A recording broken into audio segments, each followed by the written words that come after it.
Warning! Bitag Live Morning caters to mature audiences. Topics discussed are particularly on hot, timely, current issues purposely intended for Filipino viewers and listeners worldwide. Discussions may contain language that may not be appropriate for some sensitive audiences. If you do not approve of the content listed above, please do not watch our videos. If you wish to continue, we strongly advise that you proceed with caution. Viewer maturity is advised.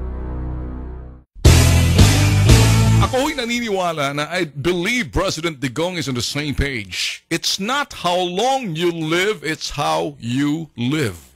Get what I'm saying? Come on. Respond to what I say. Come on, tweet us, guys. It's not how long you live, it's how you live.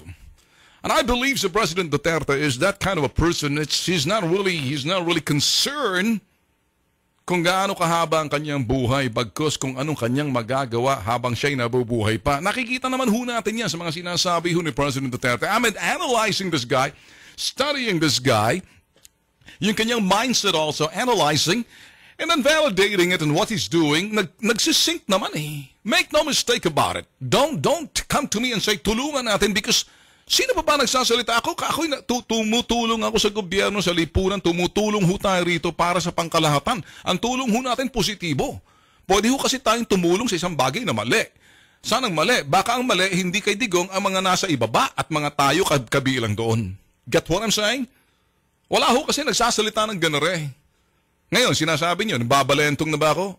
If you make that mistake, I'm gonna give you right away. Ibiglang siko na, boom! Because you know what? I'm not going to let you do that and say that to me. Ako ho kasi, I take a stand. Naninindigan ho ako sa katotohanan. I know that President Digong is and I in the same page when it comes to mindset. I've been saying this even before the election, even before he was intending to run for president. Sinabi ko na, this guy can walk his talk and walk the walk. Kumalat sa social media, yung mga sinasabi ko rito, ginamit ko kung saan-saan. I don't mind. And I believe in this guy.